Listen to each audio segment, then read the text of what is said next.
Good afternoon, ladies and gentlemen, and welcome in to Clarinda's home field, Municipal Stadium, Eberly Field, as we've got a matchup between the visiting Red Oak Tigers and the home team, Clarinda Cardinals. Should be a pretty fun Hawkeye 10 matchup. Alex, what are some thoughts for today?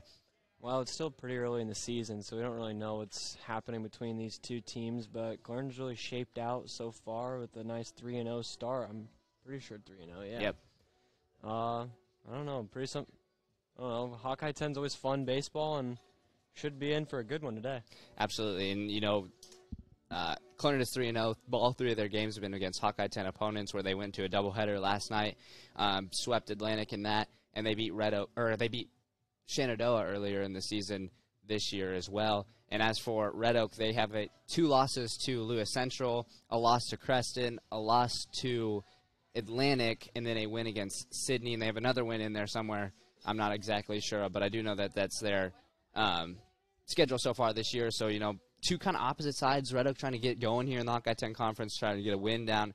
Clarinda looking to keep their roll going as throughout the season in the Hawkeye 10 Conference. We're going to go over lineups really quick. For Red Oak, batting first, playing left field is Kale Hall.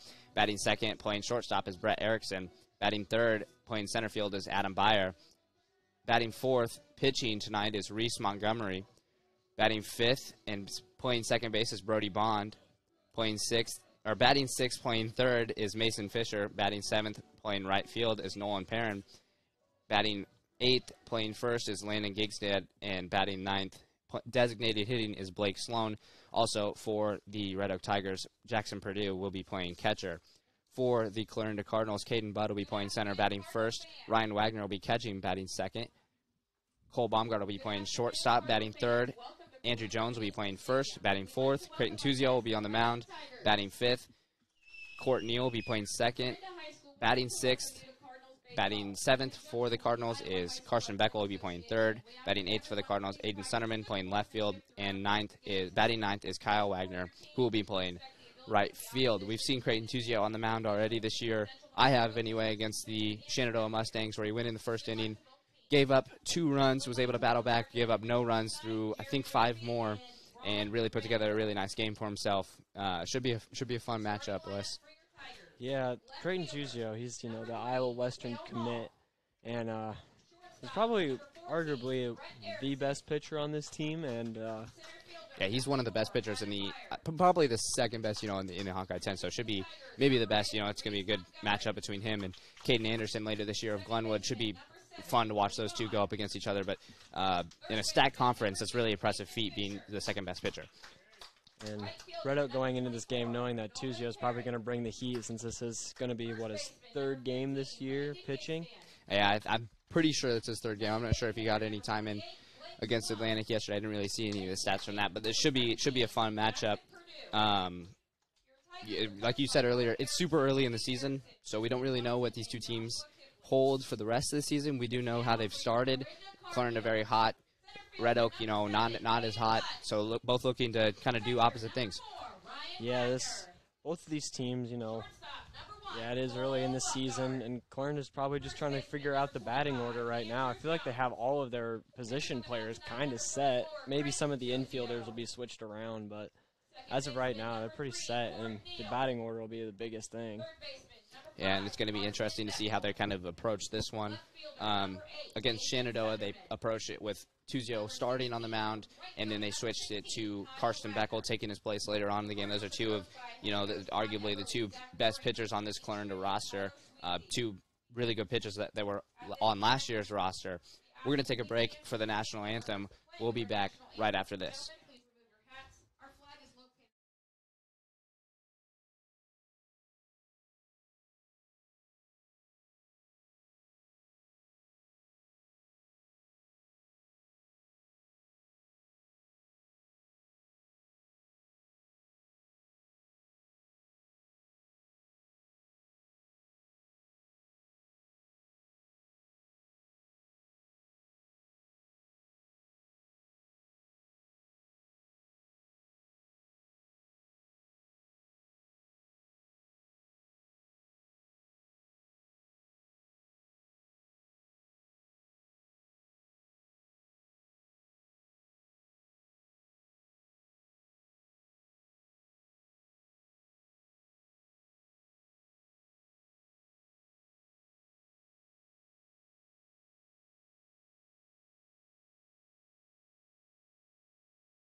Alrighty, welcome back into Everly Field, where, like I said earlier, Red Oak is taking on the Clarinda Cardinals. Should be a good matchup, like we've stated.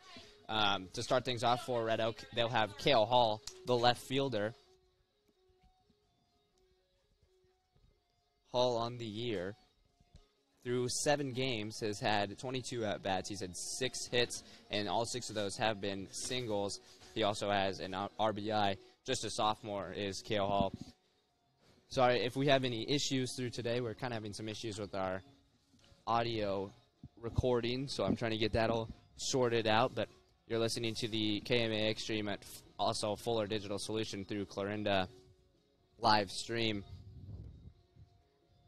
Tuzio's getting ready to warm up on the mound, or warming up on the mound as we speak.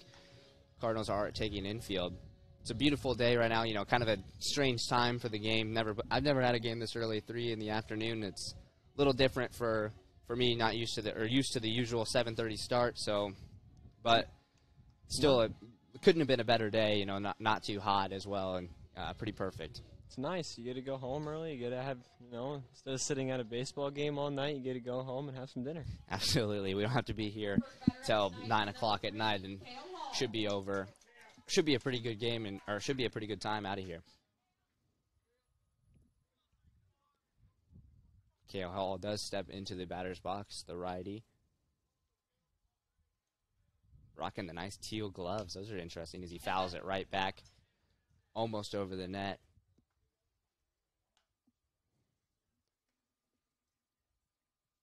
So an 0-1 count for Kale Hall as he fouls another one back, makes it 0-2.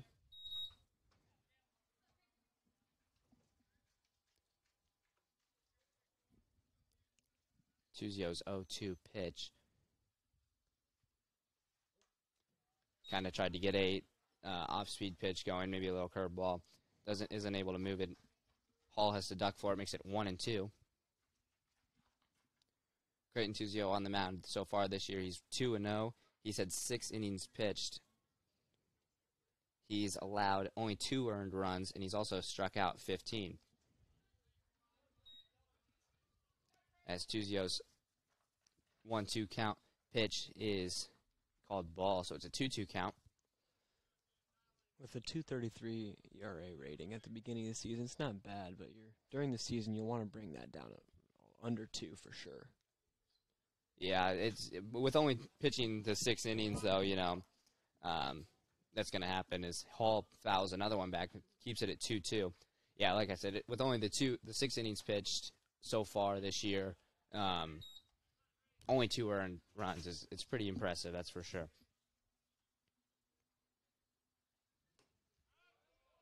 As Tuzio's full count pitch is in there for a strike.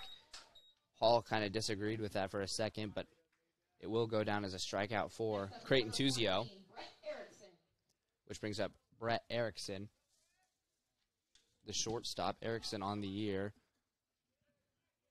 As Tuzio's first pitch gets away from it, it's a 1-0 count. Erickson on the year has 6 hits, 4 singles, and 2 doubles. As Tuzio's second pitch is able to get in there for a strike, make it a 1-1 count.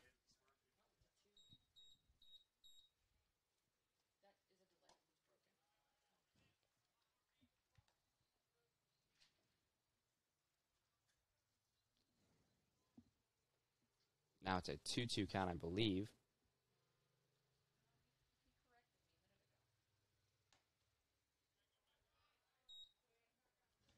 Pretty good spot there for Tuzio. Now it is a 2-2 pitch. It was a 1-2 pitch.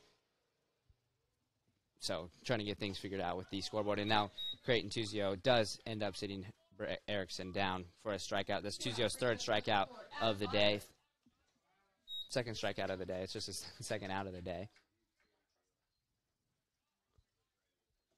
And now Adam Byer, the center fielder, steps up for the Red Oak Tigers. Byer had a lot of success this year, the football season, all-sport athlete for Red Oak, multi-sport athlete for Red Oak, does a lot for them. On the year, he's had 3 hits, 2 singles, and a double through 7 games. As Tuzio gets Byer swinging. It's a 1-2 count.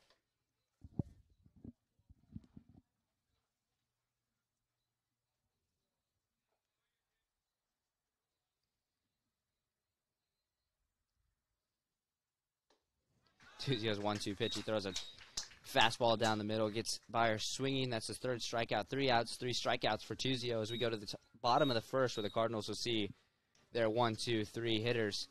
And we'll be back on the KMA Extreme right after this. Since 1976, Smith Vending Canteen has believed in quality products, fair prices, with excellent service. Vending services include 24-hour micro markets, office coffee, and healthy options. What you need when you need it with bottomless break room. Choice Plus is Canteen's nutritionist-designed offering of snack options. Our dedicated and experienced staff serves companies, businesses, schools, and organizations across counties in Iowa, Missouri, and Nebraska. Smith Vending is a proud supporter of Cardinal Athletics.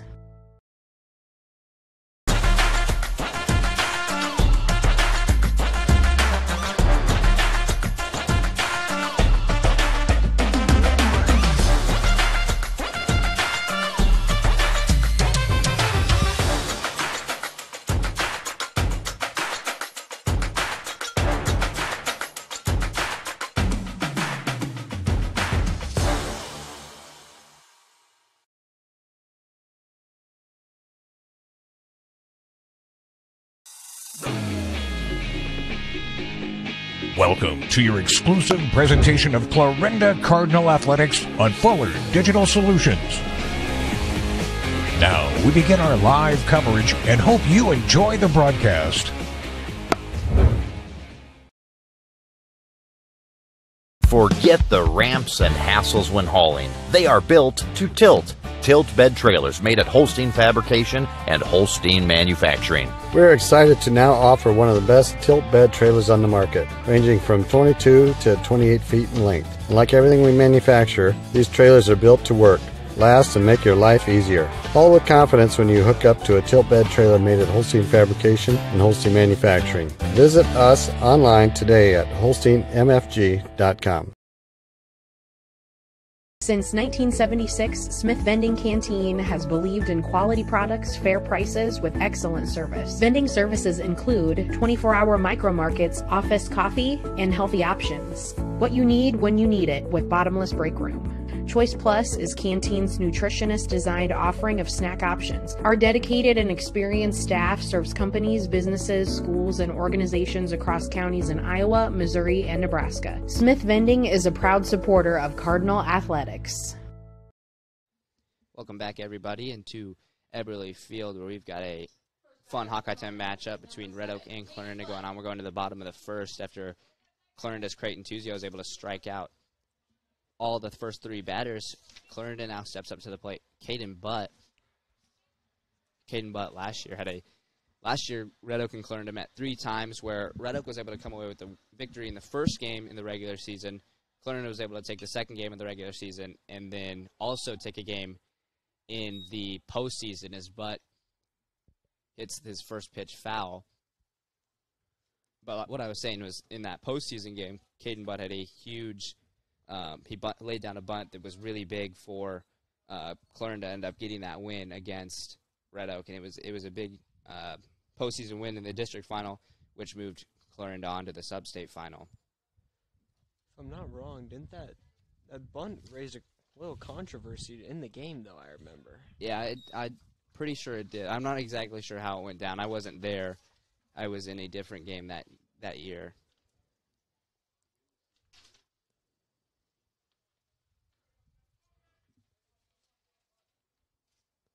As Butt takes a ball on the 1-1 pitch, so it's a 2-1 count now for Caden Butt.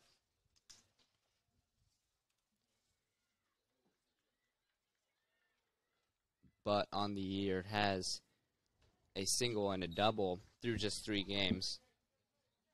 And that's 2 nights of ball play as well, because last night's was a doubleheader.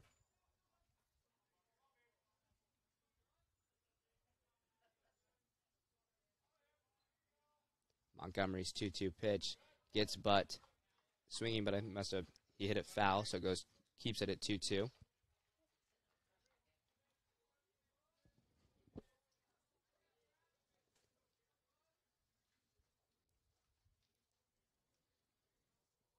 Montgomery's 2-2 pitch, high for a ball.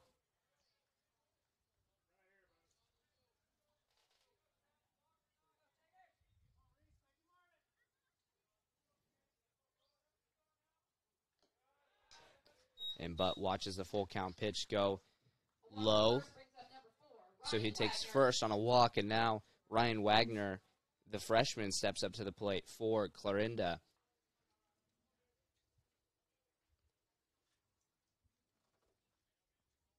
Ryan Wagner on the year has 4 hits. 3 of those are singles and 1 double. He also has drug in 3 RBIs. It's a team tied for first with 2 pretty good players in Creighton Tuzio and Cole Baumgart, 2 seniors and then a freshman. Pretty good company there for Ryan Wagner. As Wagner watches a ball go by, 1-1 count.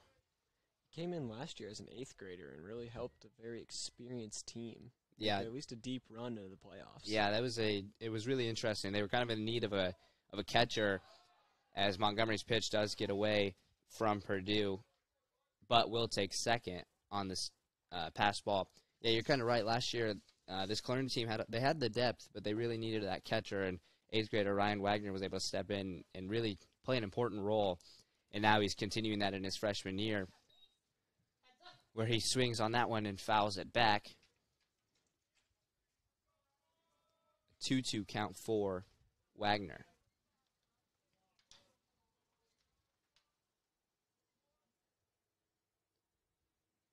Quick timeout as catcher Jackson Purdue is going to go have a conversation with Reese Montgomery, the pitcher.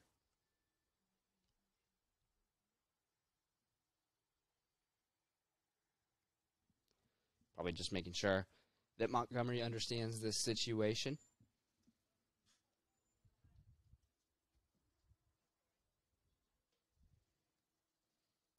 Reese Montgomery is only a freshman as well, so this is, kind of a big step up here for him. Kind of makes it's kind of a freshman on freshman matchup between Wagner and Montgomery, as Wagner pops that one up. Montgomery's trying to get over to it. 3 players are trying to get over to it, and it ends up being caught by the first baseman, Landon Gigstad. You say that they're 2 freshmen. Those Reese and Wagner will be seeing each other for the next 4 years for sure. They will know their numbers. They will know what Wagner will be able to hit. Reese will. Yep. And I personally, haven't been able to see a lot of Red Oak this year or last year, so I don't know exactly a lot about Reese Montgomery, but he is batting in the 4-hole and he's pitching tonight, so it must mean that this Red Oak team has a lot of trust in him as just a freshman. As now up to the plate is Cole Baumgart, the shortstop. Baumgart last year was an all-conference winner, and also this year he's batting pretty well, where he's already got, I believe, 3 triples on the year. Yeah, he's got 3 triples, 3 singles, and 3 RBI. Looking to put the DMAC commit is looking to put a successful stamp on the end of his Clarinda career.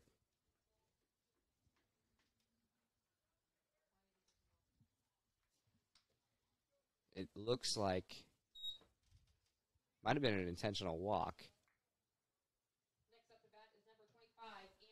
Is that what that was, Alex? I believe it was an intentional walk. It looks like they do intentionally walk. Maybe not a bad decision with a runner on second and only 2 outs.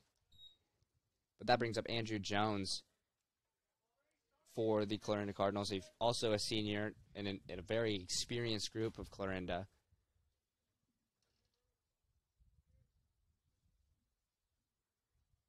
As Montgomery's pitch is low for Andrew Jones, and it's a 2-0 count. Jones on the year has 3 doubles, 3 singles. As Jones, that one was a ground out to third, but actually no, Andrew was able to run it out.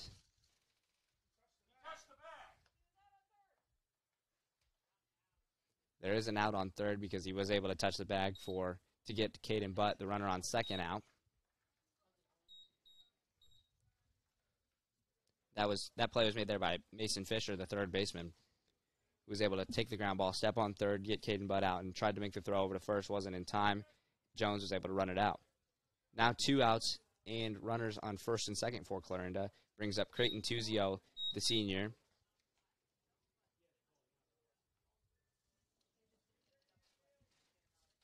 Creighton Tuzio has 2 singles and 2 doubles on the year, as well as 3 RBI.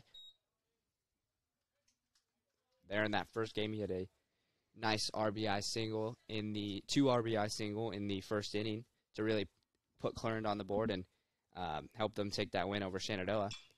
Tuzio swings on this one deep to center field, kind of in center and right field. The center fielder, though, is able to make the play. That's Adam Byer, and that's the third out of the inning. So we go to the top of the second, tied at nothing.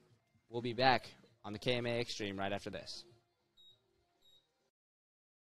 Together, Wall of Fame and Creative Embroidery are your top choice for all of your promotion needs. Whether you need screen printing or embroidery, trophies or signage, Wall of Fame and Creative Embroidery is your locally owned in-house answer. We pride ourselves on giving your business the highest quality promotional items with the personal attention you've come to expect. We promise you the best quality for the best price. Wall of Fame and Creative Embroidery, your local answer, 1501 Zenith Drive, Sioux City.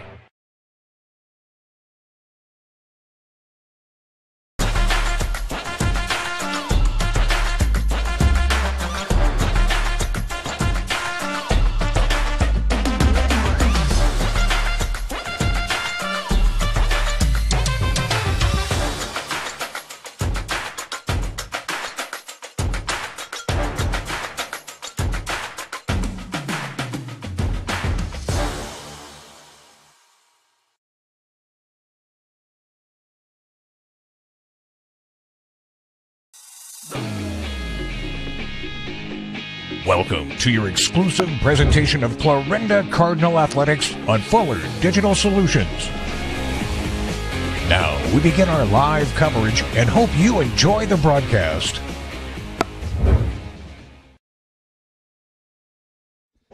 Welcome back here into Clarinda, where Red Oak starts off with their 4th batter of in their lineup. Reese Montgomery, the pitcher, also, like I said earlier, a freshman, so a pretty impressive feat to be a freshman batting 4 and pitching, starting pitching at that. Reese Montgomery on the year has 3 singles and 2 doubles. He also has 3 RBI, and that's through 7 games as Tuzio works a strike in there, makes it a 1-1 count.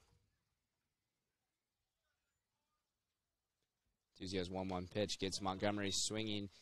Montgomery does foul it, so it's a 1-2 count.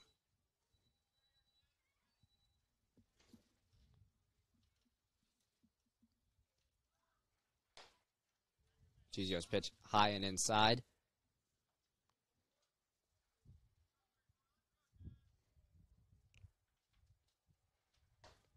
Tuzio able to get Montgomery to swing and miss. That'll be a strikeout. It's Tuzio's 4th strikeout of the game already. Through only 4 batters, too. And he did this against Shenandoah as well, where I believe the first at least 8 batters he was able to strike out, maybe even 9. And he ended up with, I believe, 12 or 13 strikeouts that game. So, yeah, definitely already off to an impressive start to the season, as Tuzio's first pitch is called a ball against Brody Bond. Brody Bond, playing second on the year, has 4 singles and 1 double, as well as 3 RBI. Bond swings, hits it right back to Tuzio. Tuzio able to make the play at first for the 2nd out of the inning.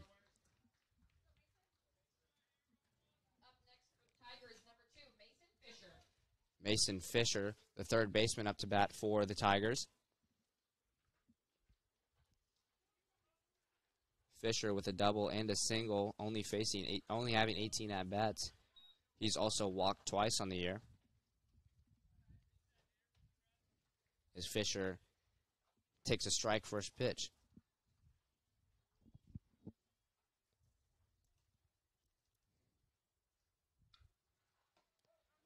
Tuzio able to get another one in for an 0-2 count.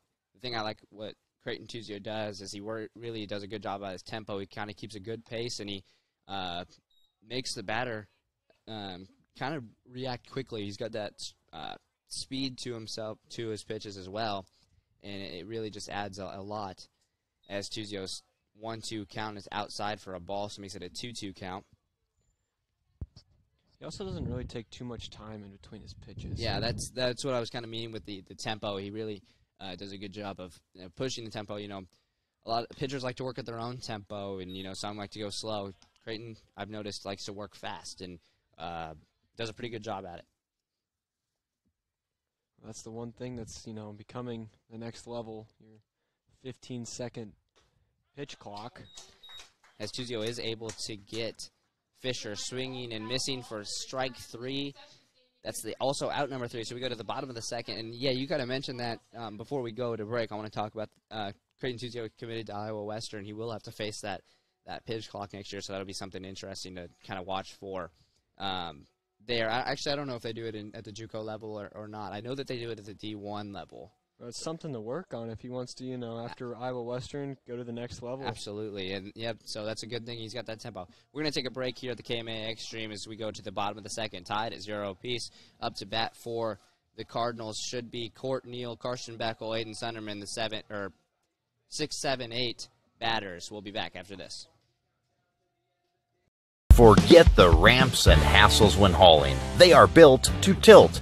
Tilt bed trailers made at Holstein Fabrication and Holstein Manufacturing. We're excited to now offer one of the best tilt bed trailers on the market, ranging from 22 to 28 feet in length. And like everything we manufacture, these trailers are built to work, last, and make your life easier. Haul with confidence when you hook up to a tilt bed trailer made at Holstein Fabrication and Holstein Manufacturing. Visit us online today at holsteinmfg.com.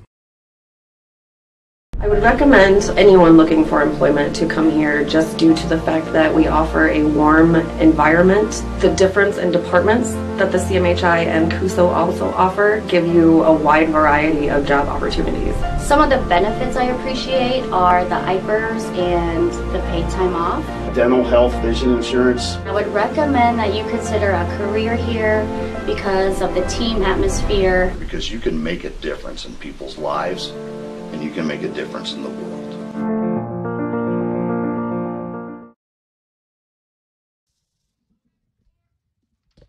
Back here in Clarinda, where Court Neal, the 6th batter, will be up for the Cardinals. Neal is the second baseman tonight. As he swings and misses at that one, he's down on an 0-2 count early. Court Neal on the year has 4 singles and 1 RBI. As he watches a ball go low to make it a 1-2 count.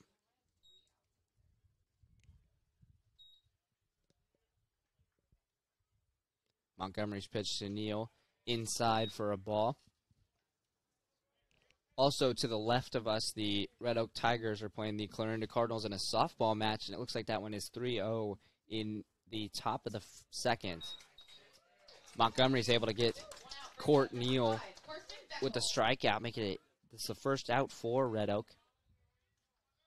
For Red Oak. And that brings up Karsten Beckel, the third baseman.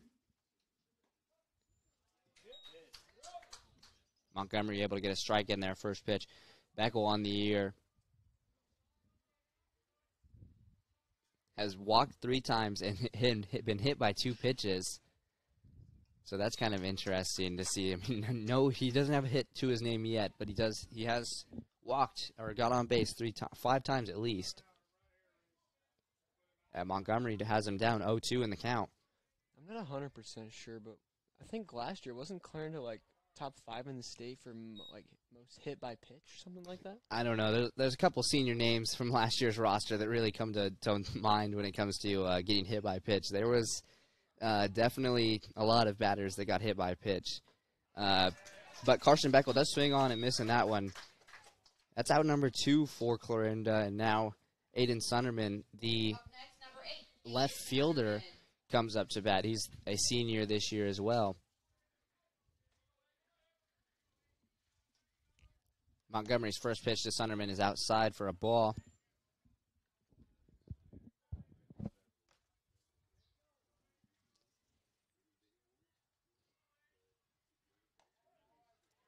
as Sunderman watches a pitch go for a strike, makes it a 1-1 count.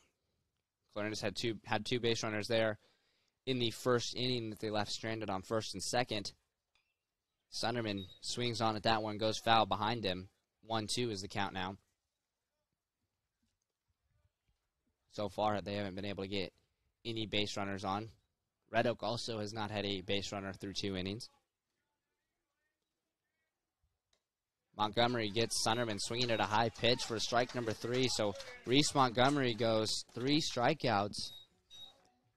And we go on to the top of the third, 0-0. We'll be back at the KMAX stream right after this. Since 1976, Smith Vending Canteen has believed in quality products, fair prices, with excellent service. Vending services include 24-hour micro markets, office coffee, and healthy options. What you need when you need it with bottomless break room. Choice Plus is Canteen's nutritionist-designed offering of snack options. Our dedicated and experienced staff serves companies, businesses, schools, and organizations across counties in Iowa, Missouri, and Nebraska. Smith Vending is a proud supporter of Cardinal Athletics. Together, Wall of Fame and Creative Embroidery are your top choice for all of your promotion needs. Whether you need screen printing or embroidery, trophies or signage, Wall of Fame and Creative Embroidery is your locally owned in-house answer. We pride ourselves on giving your business the highest quality promotional items with the personal attention you've come to expect. We promise you the best quality for the best price. Wall of Fame and Creative Embroidery, your local answer, 1501 Zenith Drive, Sioux City. Welcome back into Clarinda, where Nolan Perrin steps up to the plate for the Red Oak Tigers, the right fielder on the year. Has 1 single and 1 RBI. As he watches, he swings on a foul, makes a foul ball go for an 0-1 count.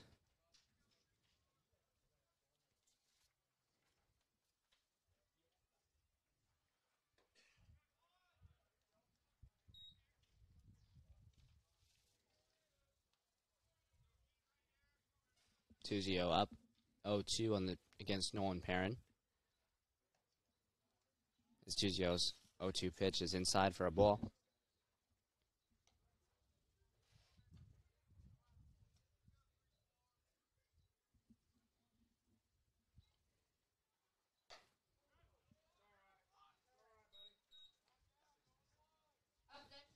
Perrin strikes out, makes it for the first out of the inning, and Landon Gigstad is up for the Tigers.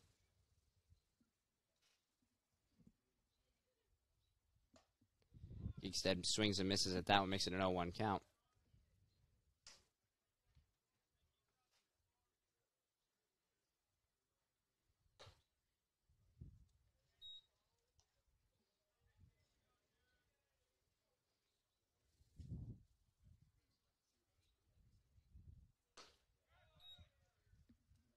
Strike for Tuzio makes it a 1-2 count.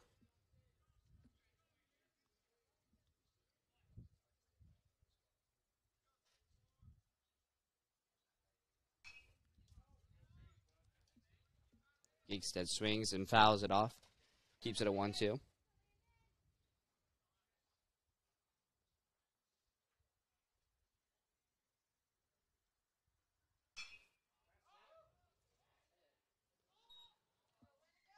Gigstad pops up at the second baseman, Court Neal, able to make a play for the second out of the inning.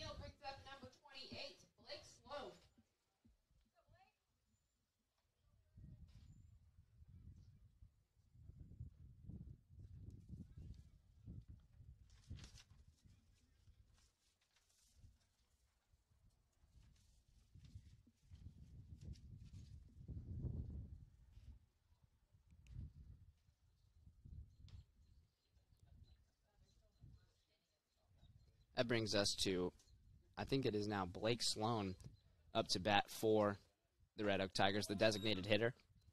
He is down 0-2 in the count.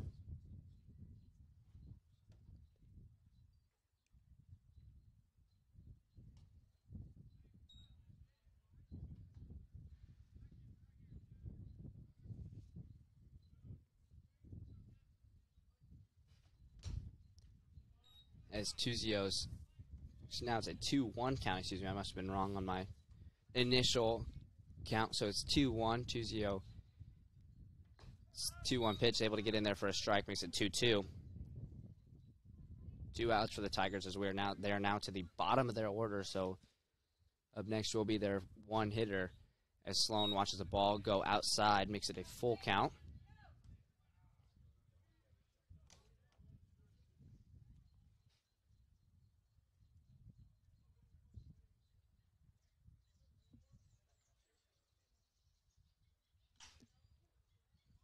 Sloan swings, fouls it off to the right, keeps it at full. No base runners for the Tigers still in this game.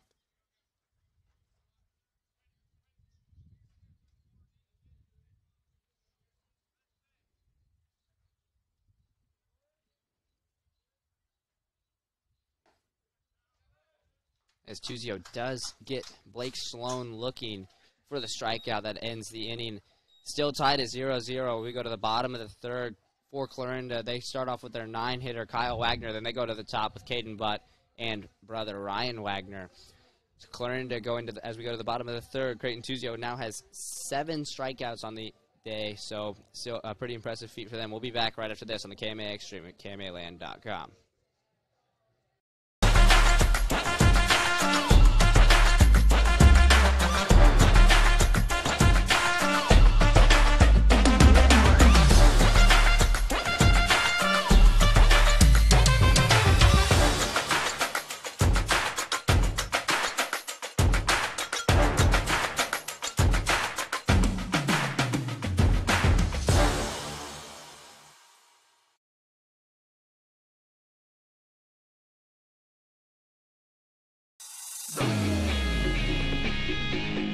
Welcome to your exclusive presentation of Clarinda Cardinal Athletics on Forward Digital Solutions. Now we begin our live coverage and hope you enjoy the broadcast.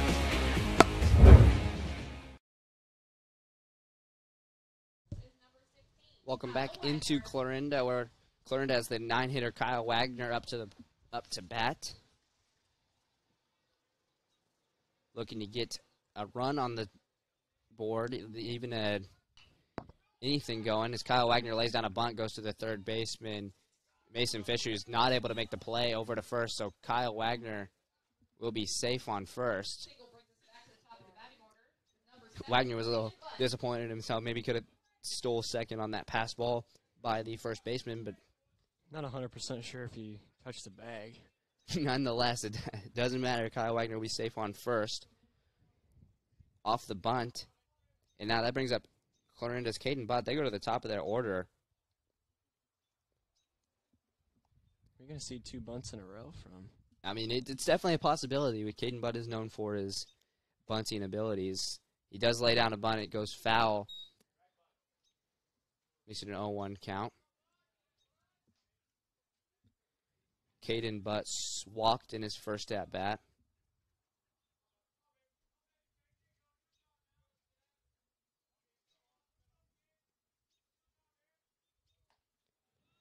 But watches a ball go by, makes it a 1-1 count.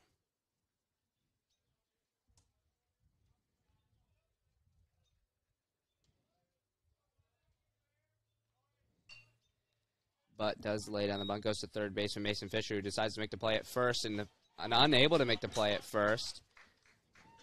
I couldn't tell if that was a drop there by Landon Gigstad or a not good throw from Mason Fisher. Either way, goes down as an error, so now runners on first and second with no outs for the Cardinals, and that brings up the catcher, Ryan Wagner, who popped out in his last at-bat. I think the play at first was the ball came out of his glove. Yeah, I wasn't really for sure on what that was, and that was a really good catch there from catcher Jackson Purdue. Great catch by Purdue. Ryan Wagner looked for the bunt for the third batter in a row. Wagner does pop it up, and Purdue's able to make the play for the catch. That's a really nice catch there. Would have been nice to get the bases loaded for Baumgart, but we'll see what he can do here. Yeah, now the shortstop Cole Baumgart up to bat. They did intentionally walk him, I believe, in the last inning. or in the last his first at bat.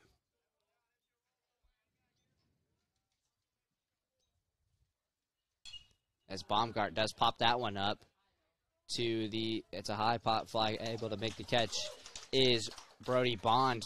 So 2 quick outs for Red Oak, and now they're in a much better situation than they were with runners on first and second after the 2 errors and no outs. Now they have 2.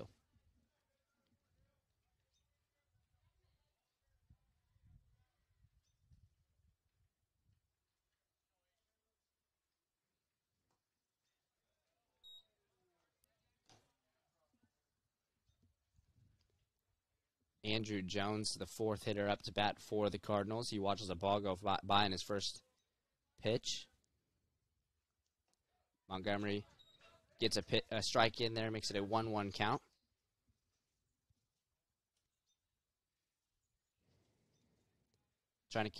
Montgomery's trying to keep a close eye over on second where Kyle Wagner is located.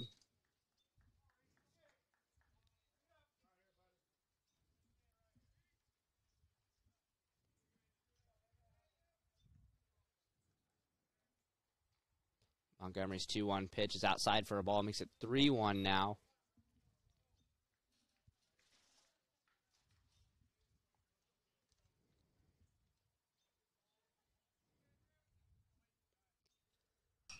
Jones swings on, it's going to be foul to the right. So now a full count for Andrew Jones.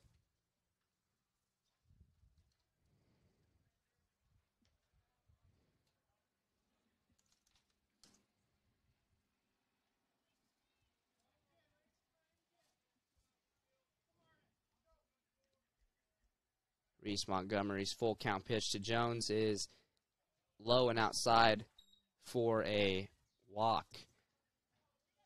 So now Montgomery loads the bases with Creighton Tuzio, the pitcher, up to bat.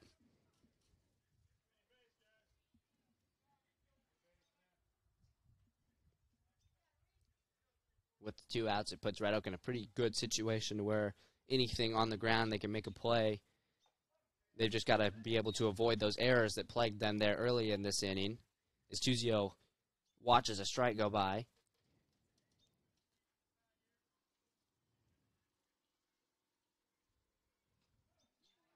Tuzio, another strike goes by for an 0-2 count. Montgomery doing a good job getting up early on Tuzio in this at-bat.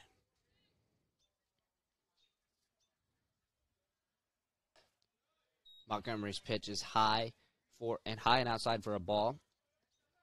Good job there from Jackson Purdue, the catcher, to able to corral that one. As anything gets by on this big backstop, you might be able to see a score come in for Clarinda. Creighton Tuzio pops up to the second baseman, Brody Bond, who's able to make the play for the 3rd out of the inning. So we go to the top of the 4th now, still scoreless here in Clarinda. We'll be back for the 1st, 2nd, and 3rd hitter, Cale Hall, Brett Erickson, Adam Beyer for the Red Oak Tigers. We'll be back right after this. Forget the ramps and hassles when hauling. They are built to tilt. Tilt bed trailers made at Holstein Fabrication and Holstein Manufacturing. We're excited to now offer one of the best tilt bed trailers on the market, ranging from 22 to 28 feet in length. And like everything we manufacture, these trailers are built to work, last, and make your life easier. Haul with confidence when you hook up to a tilt bed trailer made at Holstein Fabrication and Holstein Manufacturing. Visit us online today at holsteinmfg.com.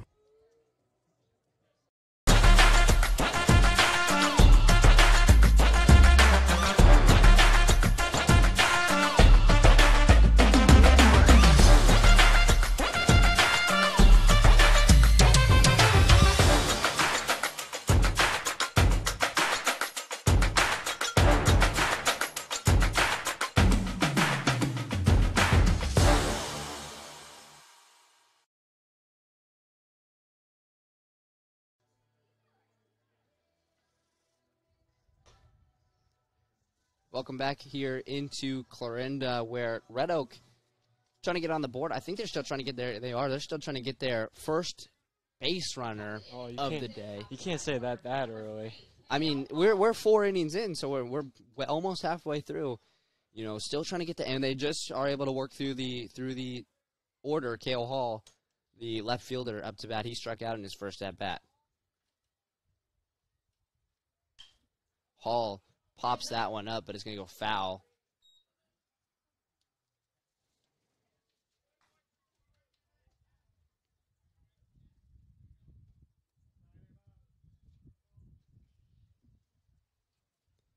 Tuzio's 0-1 pitch to Hall. Hall able to pop it up to left field. Left fielder Aiden Sunderman able to make the play for the pop out and first out of the inning.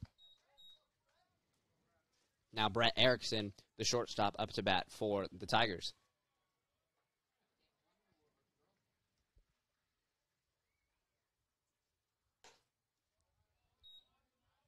Tuzio's pitch goes ball for an 1-0 count on Erickson. Over on the softball field, Clarinda making very quick work early. They're up 9-0 in the bottom of the second. So they are really putting on must be a big hitting clinic over there for the Cardinal softball team. Crazy thing with them is they only graduate, I think, 1 girl. They graduated 1 last year, and then this year they graduate 4, I believe. So, you know, they've got the experience this year, but they still have a generally young team, and that softball team should be pretty exciting to watch. They've already got a lot of games under their belt. I don't know their record. They've got 2 losses on the year. As Tuzio's 3-1 pitch to Erickson. Erickson fouls it to the right, so now a full count.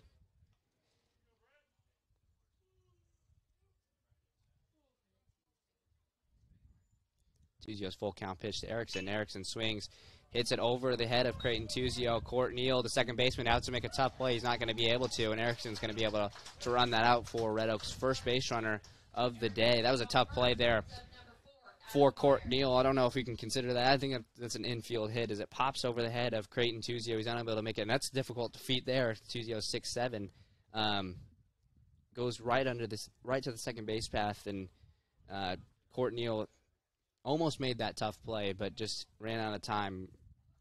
That brings up Adam Byer,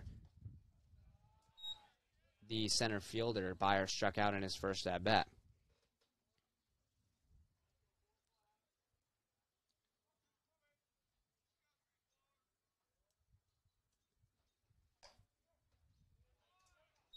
Byer watches a strike go by. It's a 1-1 count.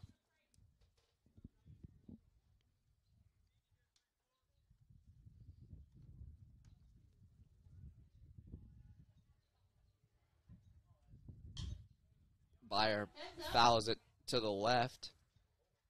Out of play, so be a 1-2 count for Adam Byer. Brett Erickson over on first. He's getting a pretty nice lead. Tuzio does check. Erickson able to get back in time.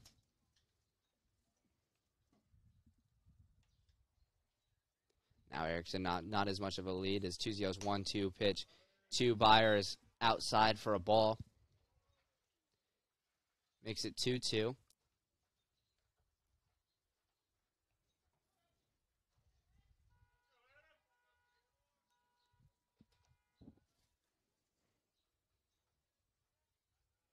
Tuzio checks the runner.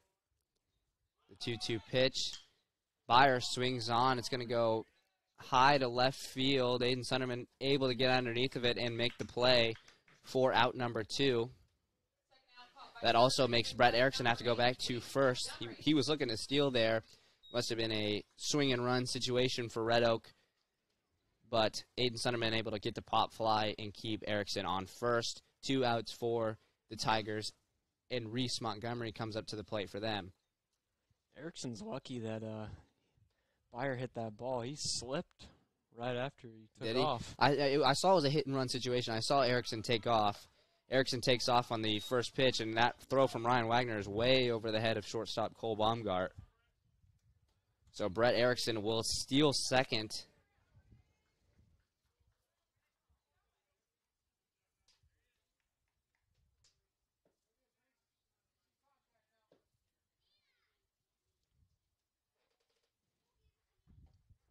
Tuzio's 1-0 pitch is low for a ball, makes it 2-0.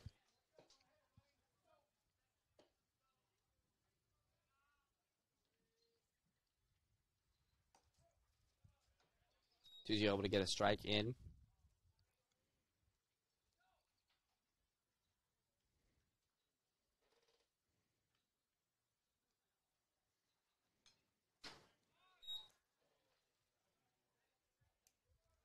Montgomery swings, fouls it straight back.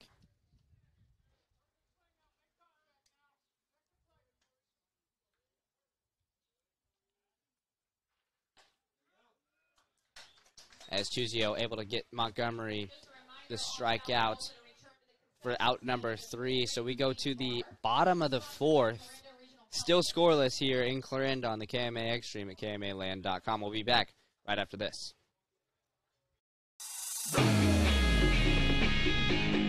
Welcome to your exclusive presentation of Clarinda Cardinal Athletics on Fuller Digital Solutions. Now we begin our live coverage and hope you enjoy the broadcast.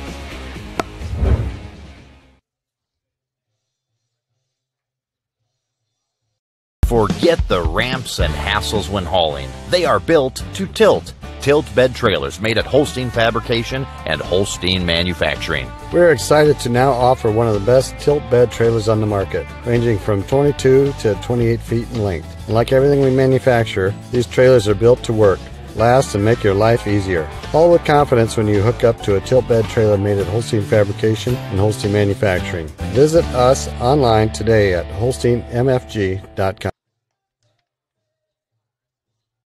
I would recommend anyone looking for employment to come here just due to the fact that we offer a warm environment. The difference in departments that the CMHI and CUSO also offer give you a wide variety of job opportunities. Some of the benefits I appreciate are the IPERS and the paid time off. Dental, health, vision insurance. I would recommend that you consider a career here because of the team atmosphere. Because you can make a difference in people's lives, and you can make a difference in the world.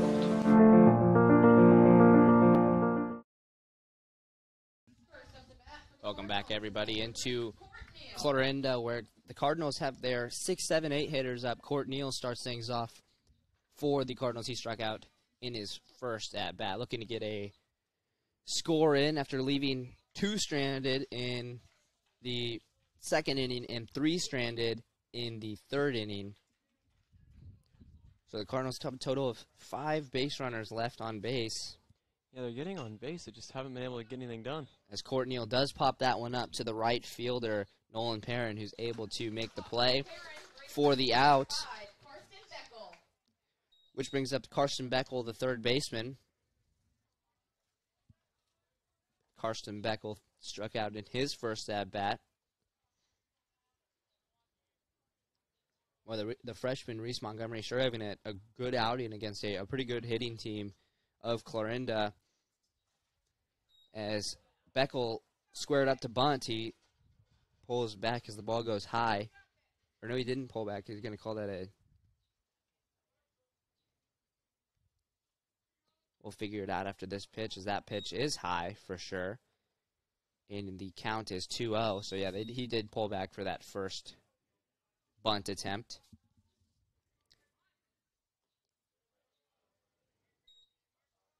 Beck will look to bunt again. He does pull back for a 3-0 count. If I had to imagine, Beckel probably not going to swing at this one. And he does, and it goes, looked like it was going to be inside for a ball, but they called a strike. So now a 3-1 count for Karsten Beckel. Beckel swings at that one, goes to the second baseman, Brody Bond. Bond able to corral it and make the play over at first for 2 outs now. In the left fielder, Aiden Sunderman up to bat for the Cardinals. Sunderman struck out on a check swing in his first at-bat.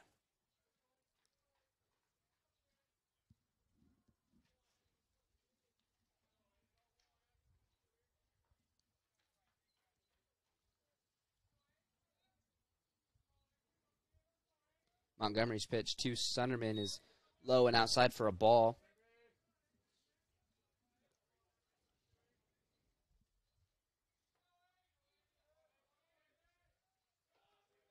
Second pitch is high for a ball. Makes it a 2-0 count.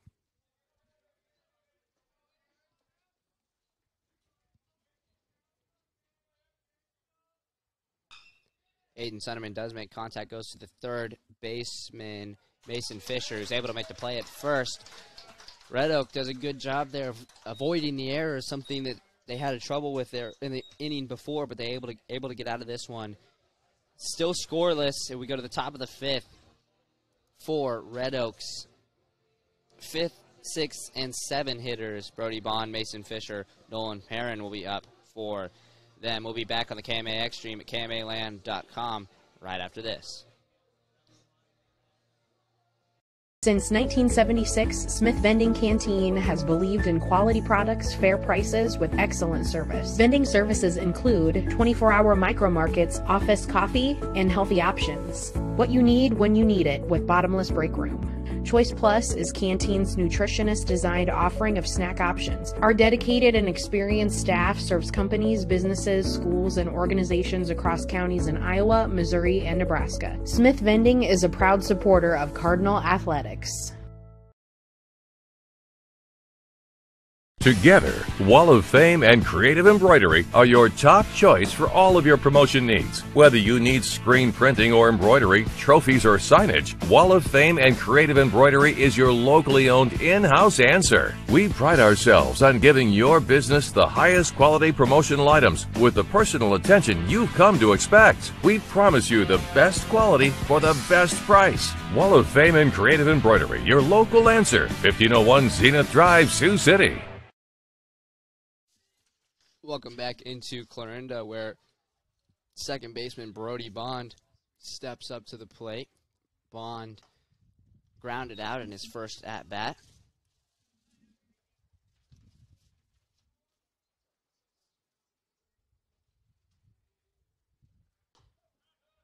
Bond watches a strike go by, so it's a 1-1 count.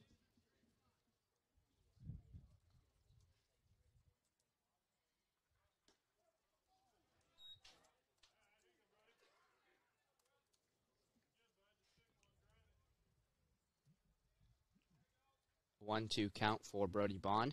Tuzio's 1-2 pitch. Bond swings, hits it over the head of Tuzio. Cole Baumgart, the shortstop, able to make the play at first for the first out of the inning. That was a really nice play from Baumgart. Yeah, it was. It was looking like it was going to be another play, another tough play like we saw Court Neal face in the last inning, but Baumgart able to do a good job of making the play.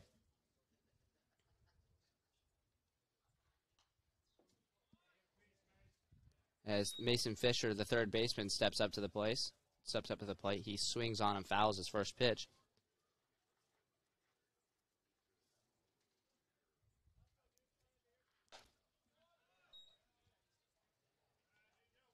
Fisher swings and misses at that one too. Now an 0-2 count. Tuzio's 0-2 pitch gets Fisher swinging, goes foul down the first baseline.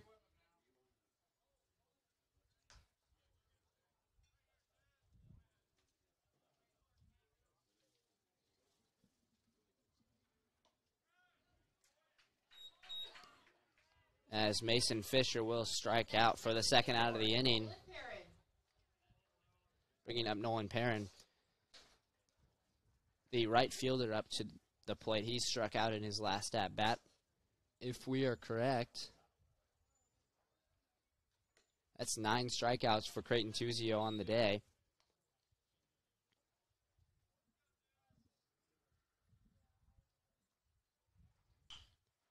As Tuzio working against Perrin. Perrin does swing, hits it to Cole Baumgart. Cole Baumgart able to make the play at first. So we'll go another inning. We go to the bottom of the fifth now. Still scoreless in this one.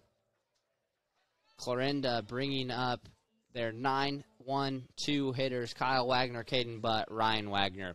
We'll be back on the KMAX stream at KMAland.com/Fuller Digital Solutions stream right after this.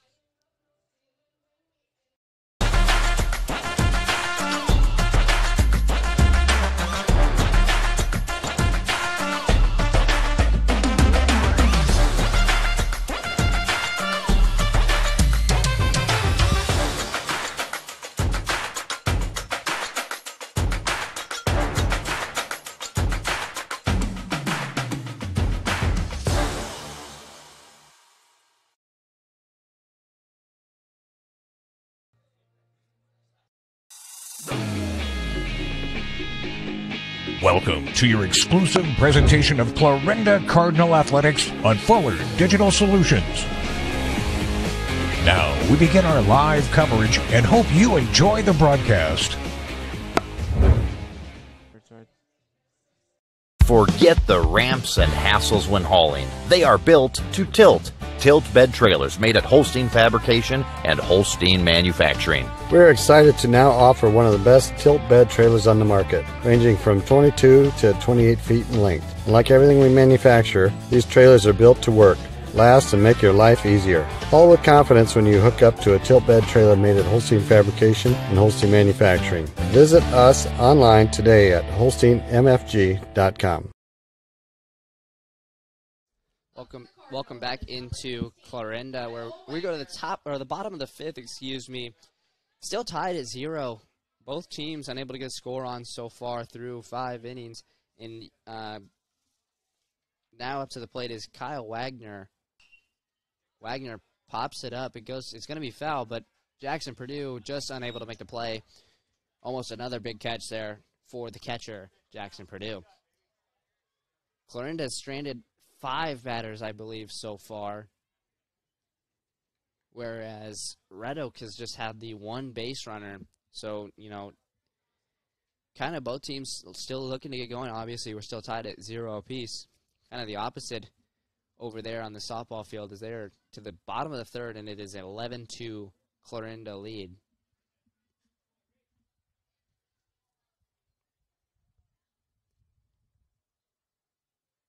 Kyle Wagner with the 0-1 count. Montgomery's pitch. Montgomery will step off for a second.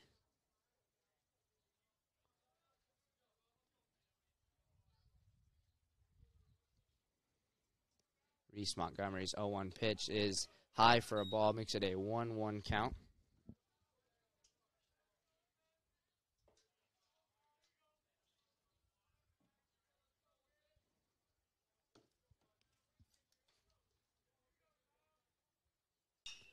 Kyle Wagner able to make contact, pops up to center field. The center fielder, Adam Byer, though, able to make the play. Catch by Byer brings up top of the batting order, number 7, Caden Butt. And now Clarinda goes to the top of their order with Caden Butt. Caden Butt walked and he got on with an error, so he's been on both at-bats so far today.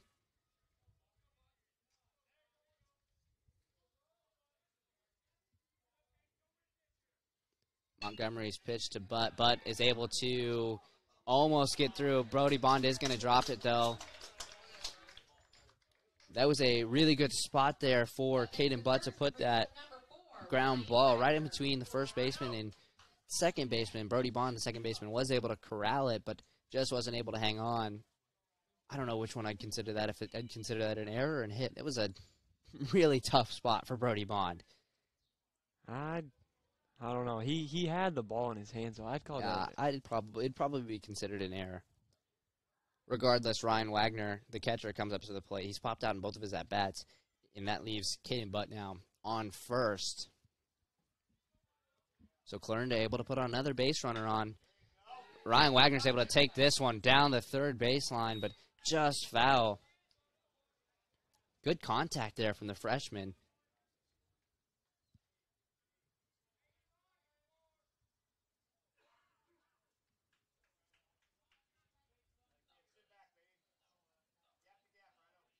I do believe, even with the, Clarinda able to put some runners on, I still think they might be looking for their first hit. Yeah, I think they are. Been able to get on with error. As Ryan Wagner swings and misses at that pitch, makes it an 0-2 count, but Caden Butt's able to steal second. There's only been 1 true hit in this game, and that came from Brett Erickson. Yeah. And that was also that really tough play from Court Neal that maybe even would be considered an error. We'll have to see what the scorecard eventually calls that. We called it a hit up here, but it was, it could go either way. Ryan Wagner watches the ball go high for a 1-2 count. Montgomery keeping a close eye on Caden Butt over there at second with just the 1 out. Montgomery's going to have to step off. Montgomery trying to, make sure he understands the situation with just the 1 out. in the wheels of Caden Butt. You know, you never know what could happen. Butt's going to take off on the pitch.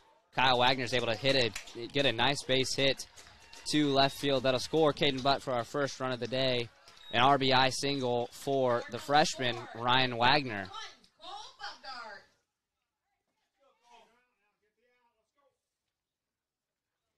Ryan Wagner's going to get a pinch runner. I believe that's...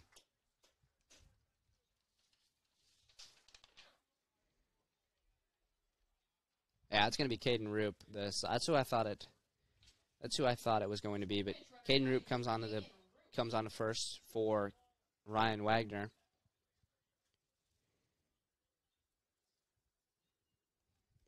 And that brings Cole Baumgart, the shortstop, up to the plate. Who, you know, we've said it before. Cole Baumgart can be a very, very good hitter. We've seen it this year. We saw it last year. Well, I'm pretty sure that's why they intentionally walked him in the first inning. Definitely was. With a runner on second, I think at that point, they had to do something to make sure that run didn't get in, so they decided to intentionally walk Cole, and it did work out for them. As Cole watches a strike go by for an 0-1 count.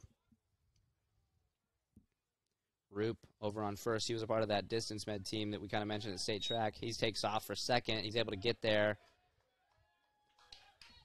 in time, so a stolen base for Caden Roop. And a 1-1 count for Cole Baumgart at the plate.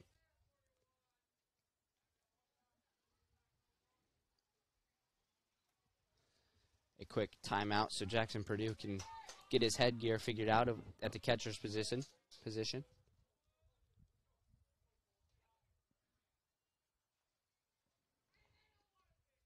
And it looks like they're going to intentionally walk Cole Baumgart again.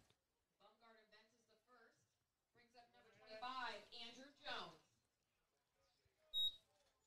Which brings up Andrew Jones. So the same situation as in that first inning. Baumgart will take first with the walk intentionally and puts runners on first and second with one out, and Andrew Jones up to bat. Jones was able to get on with a fielder's choice in his first at-bat, and he also was able to get on with a walk in his second at-bat. Jones able to make contact. The shortstop is unable to make the play at third.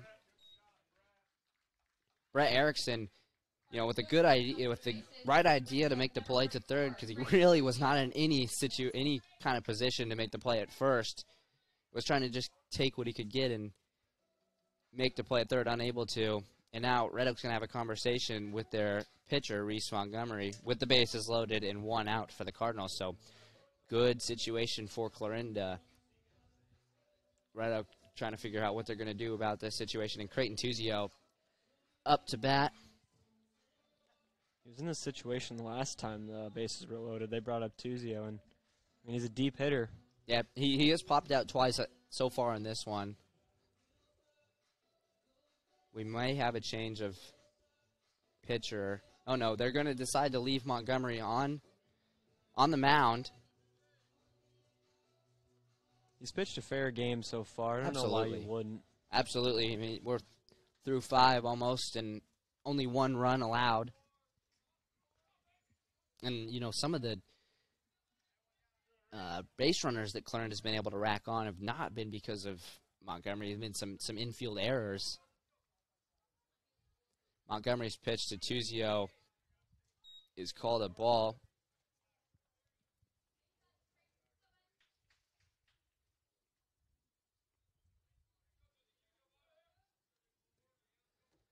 Montgomery's pitch outside for a ball. Makes it a 2-0 count. Good job there from Jackson Purdue to make the play and make sure that ball didn't get by him.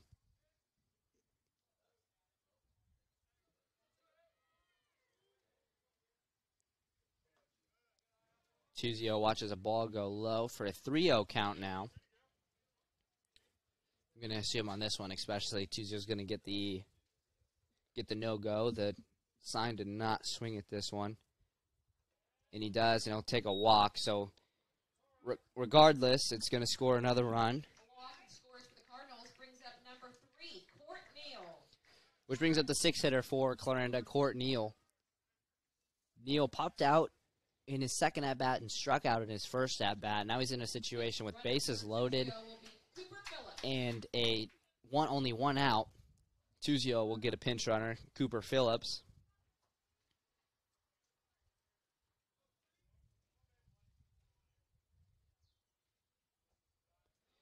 Neal watches a ball go low, makes it for a 1-0 count.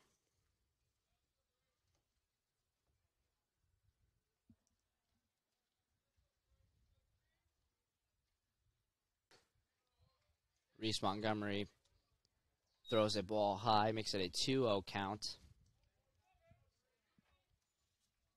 Now in this situation, I could see, the decision to pull Montgomery, maybe not a bad one because he just walked with 4 straight balls. He got 7 straight balls right now. I say yeah, it's 7. And you're not in a terrible situation. You may just want to kind of get this under control. I'm not saying Montgomery had a bad game or anything like that, but just now it's starting to unwind a little bit. Maybe need to get out of this. Yeah, get out of this inning with minimal. Montgomery's able to throw a strike there though for a 3-1 count, and that one goes ball outside, and it gets behind the catcher. But regardless, Cole Baumgart will score for the Cardinals. Which brings up Carson Beckel, the third baseman now.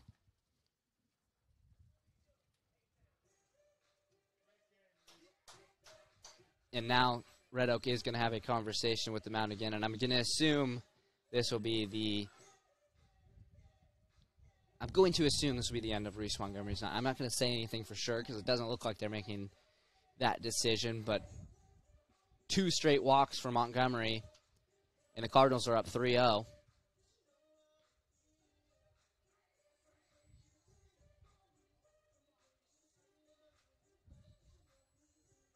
And the bases are still loaded for the Cardinals, so they're still in a good situation with only 1 out. And honestly though, the other thing is through the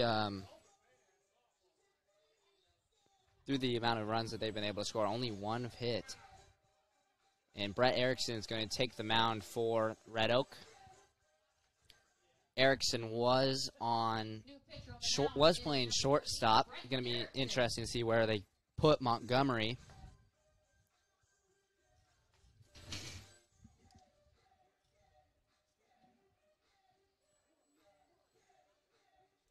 Erickson was playing he was playing shortstop. So I wonder if I'm not sure if they'll put Montgomery where Erickson was. Could move around the infield a little bit. We'll see. It looks like they're going to keep the outfield the same, and we're going to see where they throw Montgomery in this lineup. We're going to take a break so Brett Erickson can get warmed up. We'll be back right after this for the rest of this game on the KMA Xtreme at KMAland.com. I would recommend anyone looking for employment to come here just due to the fact that we offer a warm environment. The difference in departments that the CMHI and CUSO also offer give you a wide variety of job opportunities. Some of the benefits I appreciate are the IPERS and the paid time off.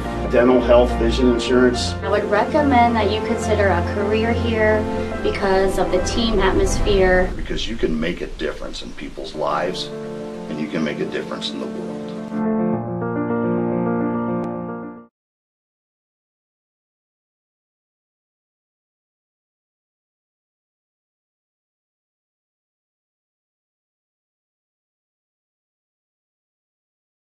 Carson Beckel now up to the plate for the Cardinals as Brett Erickson is getting his time on the mound. I believe that they moved Montgomery over there to third, maybe. Yeah, Montgomery was now on third. And Fisher, I'm going to assume, is over there on short. I could be wrong. But Montgomery now on third. Beckel was showing bunt for it's a 2-1 count against Brett Erickson of Red Oak.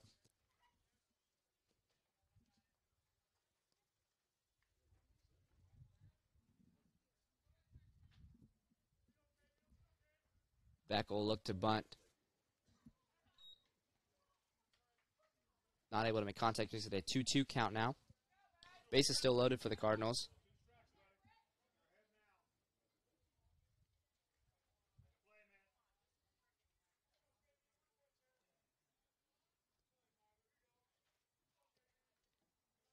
Erickson's 2-2 pitch is low for a ball. Makes it a full count now.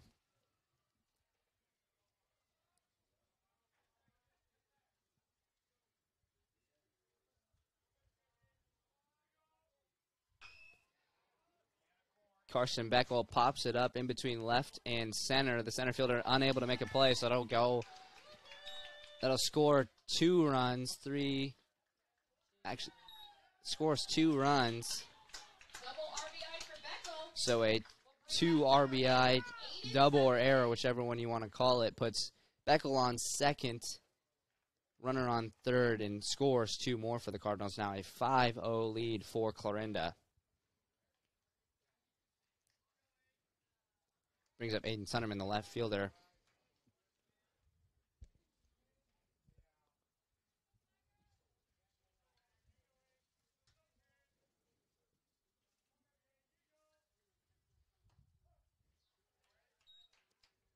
As Aiden Sunderman watches a strike go by for an 0-1 count.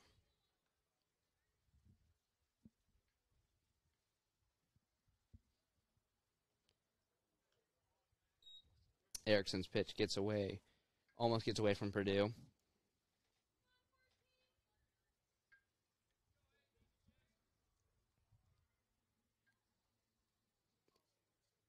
Erickson's 1-1 pitch is hit on by Aiden Sunderman, and that'll be a single for Aiden Sunderman. It's going to score 2, so a 2 RBI single for Aiden Sunderman grows the Clarinda lead to 7.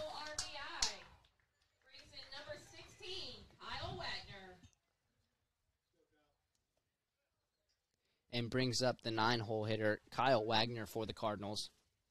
Wagner was able to get on with an error in his first at-bat and popped out in his second.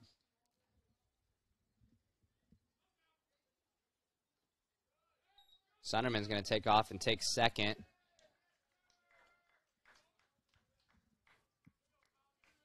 Only one out, and Cardinals with another runner in scoring position now with Aiden Sunderman on second. Kyle Wagner with a 1-0 count. Wagner watches a ball, gets past Purdue, so Aiden Sunderman will take third without any pressure.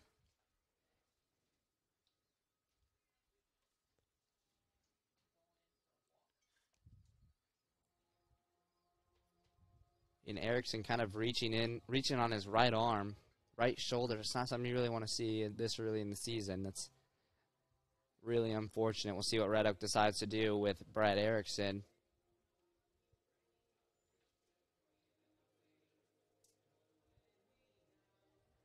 Erickson looks like he's in a lot of pain on the mound. I don't know if...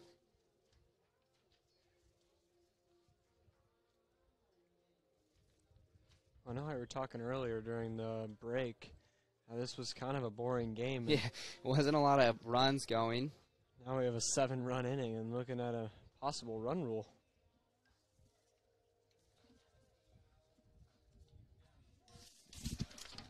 But now we see, looks like Brody Bond heads to the outfield. Looks like, I believe, not sure who that is. Erickson will definitely, he's definitely done off the mound. We'll see if they keep him in the infield. I don't know. They're bringing someone in from the... Well, that was Cale Hall who ran off to get a glove, so it looks like, you know, first base mid or something.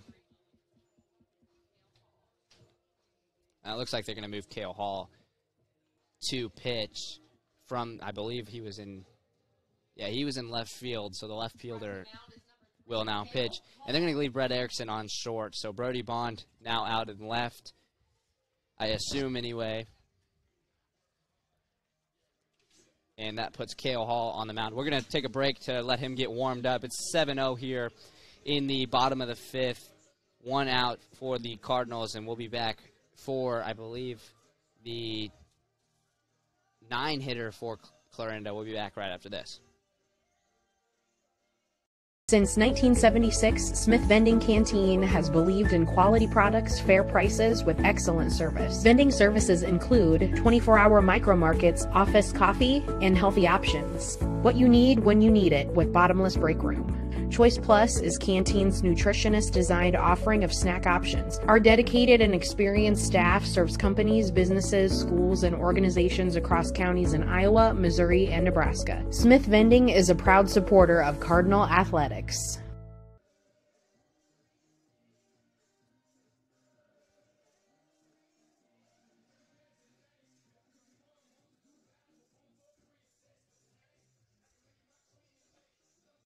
I would recommend anyone looking for employment to come here just due to the fact that we offer a warm environment. The difference in departments that the CMHI and CUSO also offer give you a wide variety of job opportunities. Some of the benefits I appreciate are the IPERS and the paid time off.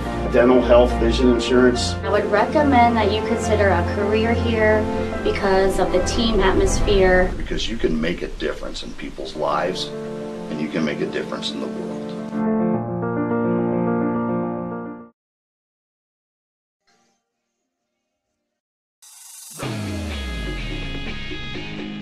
Welcome to your exclusive presentation of Clarinda Cardinal Athletics on Fuller Digital Solutions. Now we begin our live coverage and hope you enjoy the broadcast.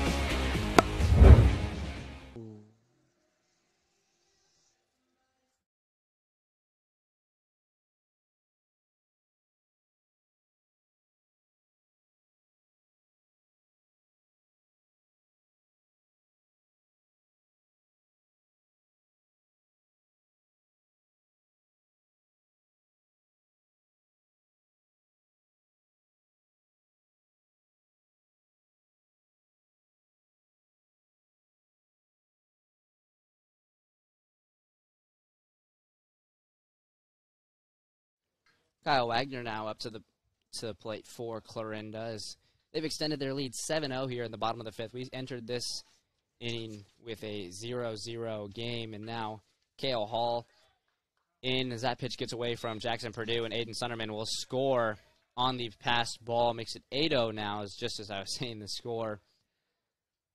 And that's 3 balls for Kyle Wagner.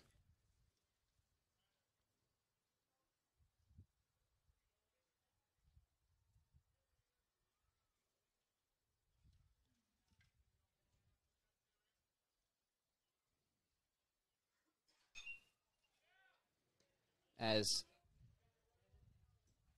Wagner pops it up, but the first baseman unable to make the play.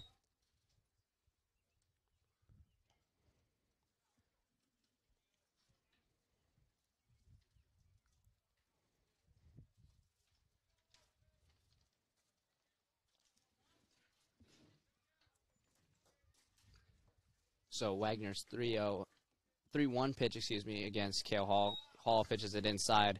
Wagner will take first with the walk.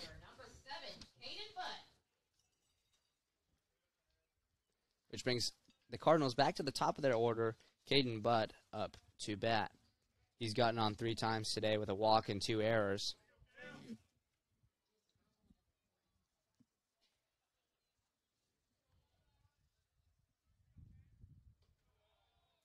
As Hall's pitch is high. Makes it a 1-0 count.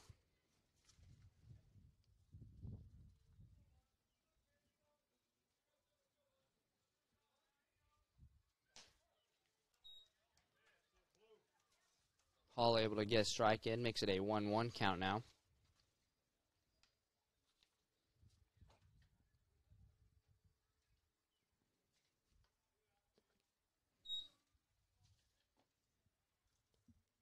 Two 2-1 count for Hall against Caden Butt.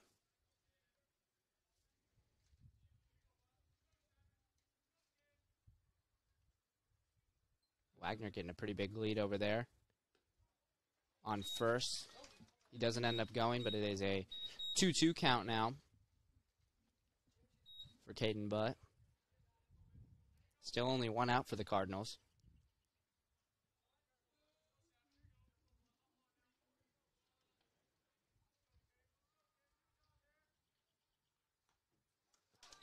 but swings and misses at that one for a strikeout. So Caden Hall gets his first strikeout of the game, and it brings up Joey Sullivan. He will be playing for, I believe, that is Ryan Wagner.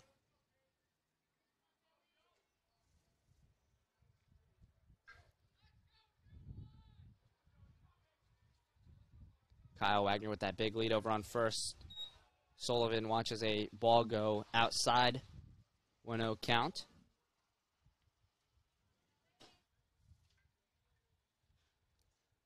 We'll have to get the defense figured out for Clarinda after this inning.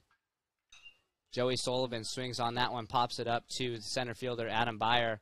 Byer able to get underneath of it, make the play for the third out, but an 8-run fifth inning for the Cardinals puts them up 8-0 here. We go to the top of the sixth with Landon Gigstad, Blake Sloan, and Kale Hall up to bat. We'll be back on the KMAX stream / Fuller Digital Solutions live stream video right after this. I would recommend anyone looking for employment to come here just due to the fact that we offer a warm environment. The difference in departments that the CMHI and CUSO also offer give you a wide variety of job opportunities. Some of the benefits I appreciate are the IPERS and the paid time off. Dental, health, vision insurance. I would recommend that you consider a career here because of the team atmosphere. Because you can make a difference in people's lives, and you can make a difference in the world.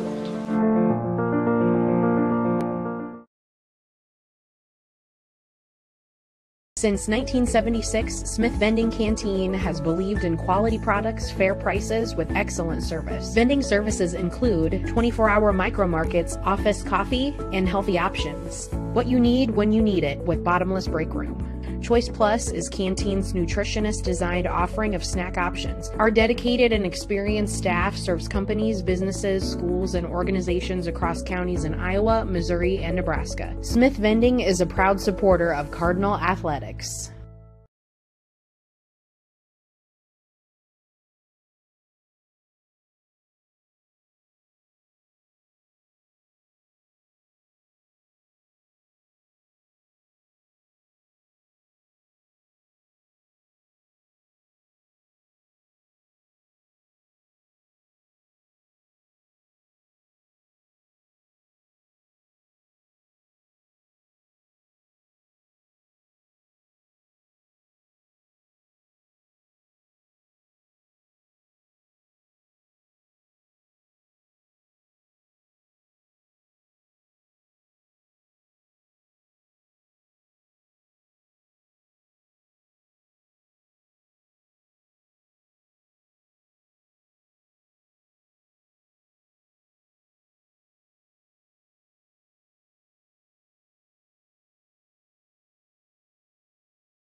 We've had some updates for the Cardinal defense. Creighton Tuzio is now off the mound, and it puts Warner Schmidt, the sophomore, on the mound.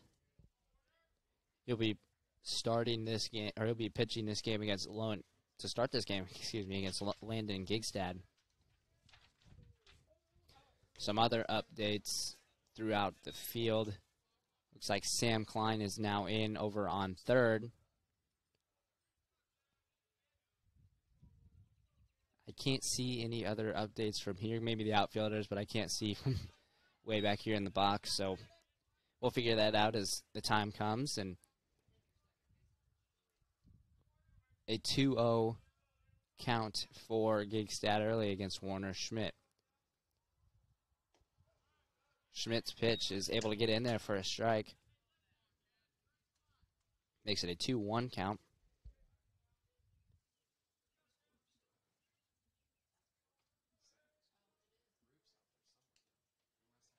Warner Schmidt's 2-1 pitch gets away from Ryan Wagner, the catcher.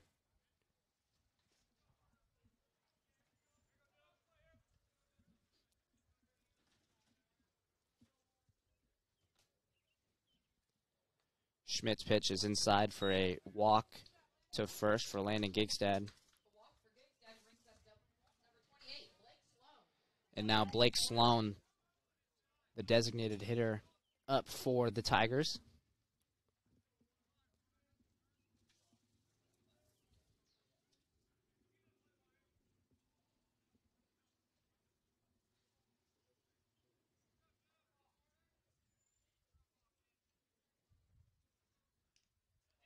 Schmidt's pitch gets away from Ryan Wagner, so Gigstad will take second.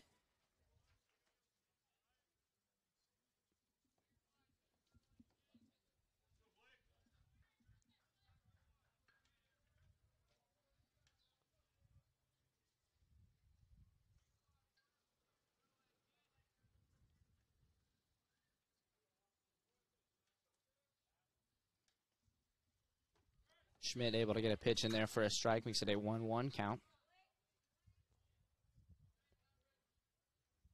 Don't quote me on it, but I do believe that's Caden Roop, center field. Yeah, I can't see from way back here. You could be right. I hear his yelling.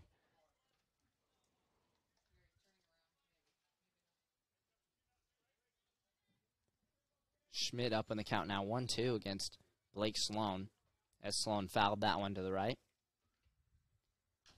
Sloan fouls that one now to the left off the home base plate, so it makes it keeps it at a 1-2 count.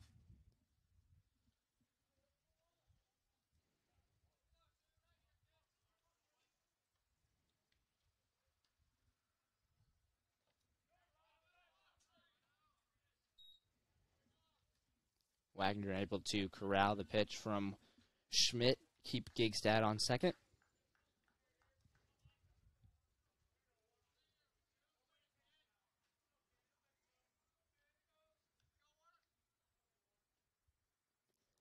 Schmidt gets Sloan swinging. So that's Warner Schmidt's first strikeout and the Cardinals' first out of the inning, which brings up Cale Hall now for the Red Oak Tigers. Hall, the pitcher, he started off this game at left field.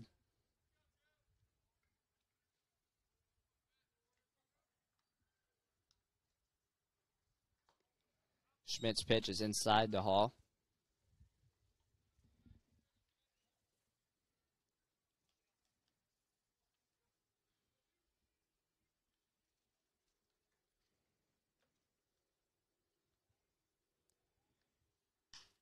Cale Hall pops that one up.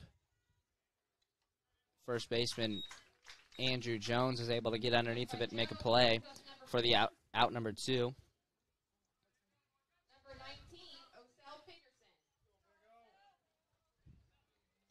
And now we've got a new hitter in for Red Oak, Osal Pedersen. Will be batting in the 2 spot for right now as he fouls that one back on Schmidt. Makes it a 0-1 count. Pedersen is hitting for Brett Erickson, who was pitching in that last inning. Had to come out because of maybe a shoulder injury. We're not really sure. Was reaching at that right shoulder.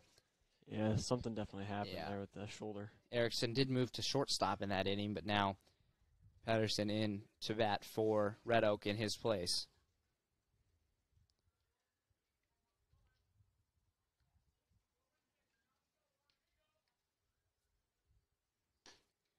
Schmidt's pitch is outside for a ball.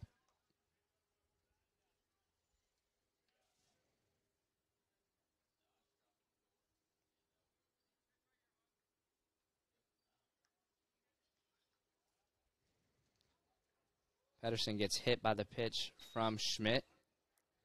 Maybe right in that thigh area to where it's a nice little Charlie horse. He's going to be able to run it off and get to first.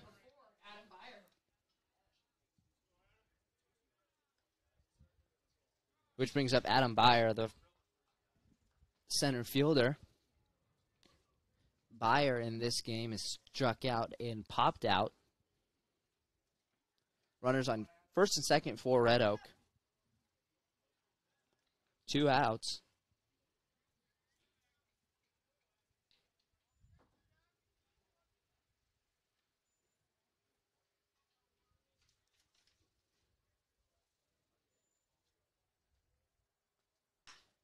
Byer able to hit that one to center field. Center fielder Caden Roop is able to get underneath of it and make the play for out number 3 as we go to the bottom of the 6th with an 8-0 Clarinda lead. And Clarinda should be, if they keep who is in currently continues to play, should be Cole Baumgart, Andrew Jones, and Creighton Tuzio, the 3-4-5. We'll be back for the bottom of the 6th right after this. I would recommend anyone looking for employment to come here just due to the fact that we offer a warm environment. The difference in departments that the CMHI and CUSO also offer give you a wide variety of job opportunities. Some of the benefits I appreciate are the IPERS and the paid time off. Dental, health, vision insurance. I would recommend that you consider a career here because of the team atmosphere. Because you can make a difference in people's lives, and you can make a difference in the world.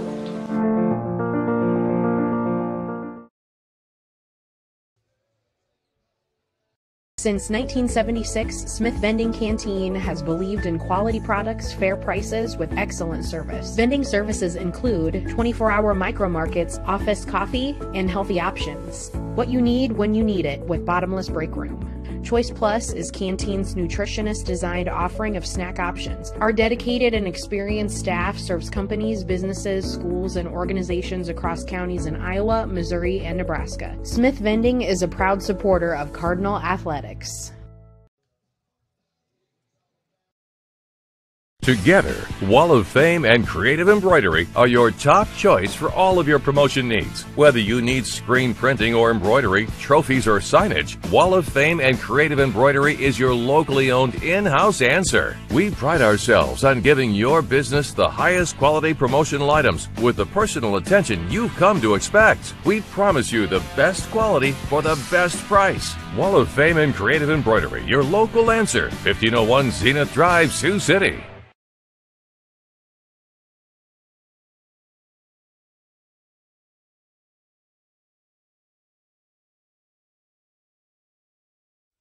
Cole Baumgart, the shortstop, and number 3 hitter up to bat for the Cardinals. Baumgart's been intentionally walked twice in this one, and he popped out in his second bat.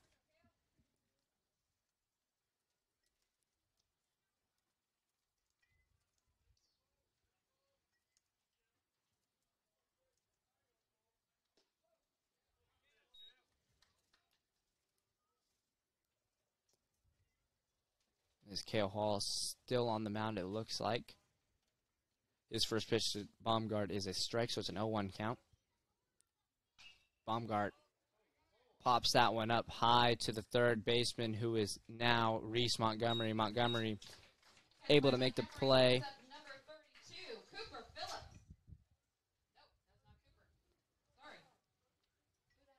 Phillips. Able to make the play is Reese Montgomery for the out number 1. And now Jordan Butt will come into play, hit against Andrew Jones, or for Andrew Jones, excuse me.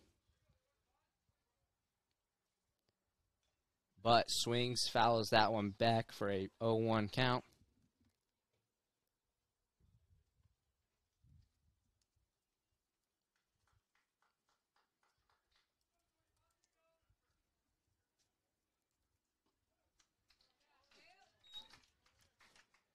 As Butt gets another strike on him. So an 0-2 count for Cale Hall. Butt pops that one straight back.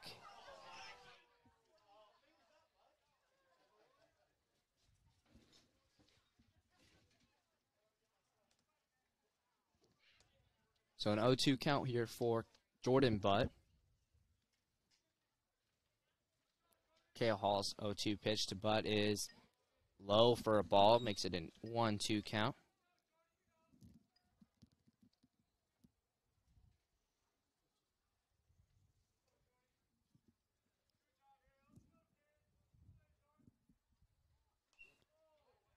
Jordan Butt pops another one back.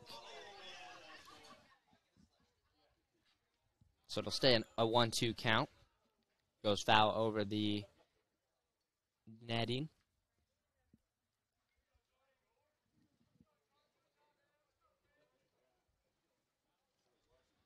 As Kale Hall pitches a ball by Jordan.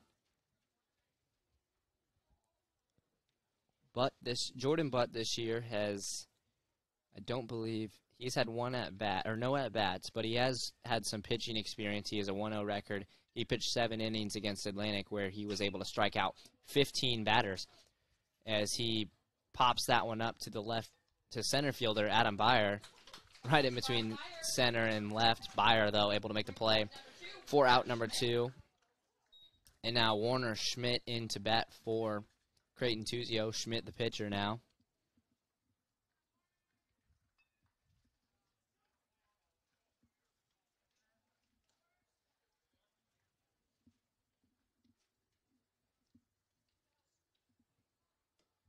Schmidt watches a ball go by for a 1-0 count.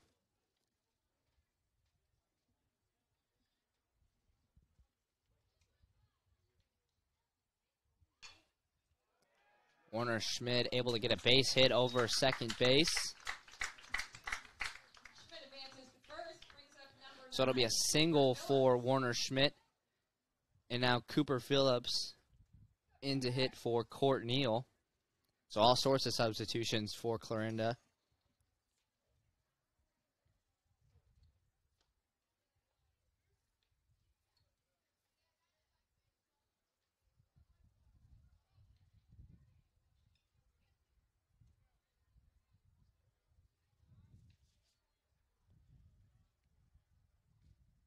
Cooper Phillips does pop that one up in between the shortstop, unable to make the play. Warner Schmidt will take third on the error, make it all the way to third on the error. Up next, And number 11. that'll put Cooper Phillips on first. Which brings up number 11, I believe, is Sam Klein. Number 11, Sam Klein.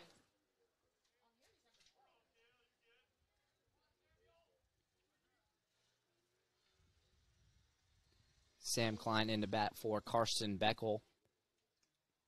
Runners on first and third for him, 2 outs, as he watches that ball go high for a 1-0 count.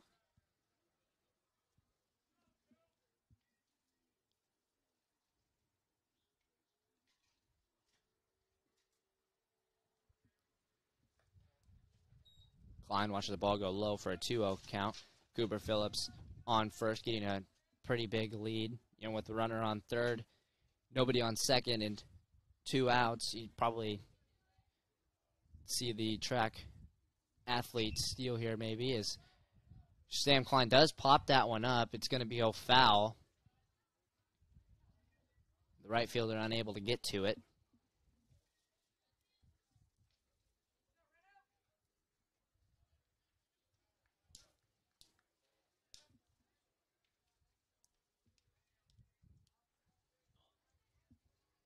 So a 2-1 count now for Sam Klein. Kale Hall's 2-1 pitch is outside for a ball, so Sam Klein with a 3-1 count. 2 outs for Clarinda. Runners on first and third. They're up 8-0 here in the bottom of the 6th.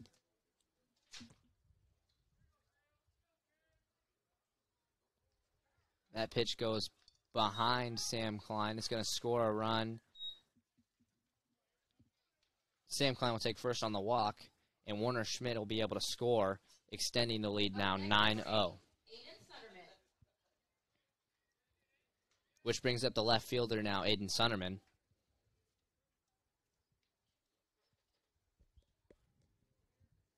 Sunderman was able to get a 2 RBI single there in the last inning. In that inning where Clarinda was able to score 8. Kale Hall's pitch to Sunderman is outside for a ball.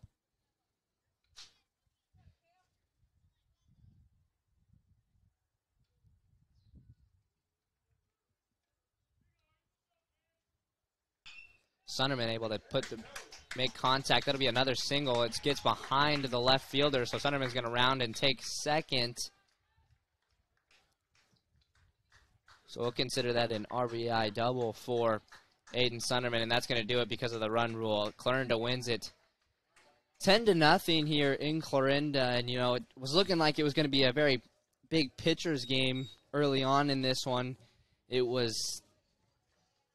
saw it was 0-0 all the way up until the 5th inning, bottom of the 5th, where Clarinda was able to tack on 8 runs, and now they're able to tack on 2 more in the bottom of the 6th to take the game. Alex Liss, your thoughts on the game? Yeah, the first, I think it was 5 innings. It was one of probably the most boring games I've probably been a part of, honestly. And then, yeah, Clarinda had that 8-run inning with that. I think it started with, Beckel's double that had a 2 RBI on it, and then Aiden Sunderman's single that also had 2 RBIs on it, because the bases were loaded 2 innings in a row with nothing happening. And then Beckel finally hit that double to start things going, and then Red Oak started the pitching changes, and it just fell from there with them. And Red Oak really couldn't get anything going, and this is a good win for Clarinda. And Red Oak needs to, reevaluate some things going into next week, and I think they'll have.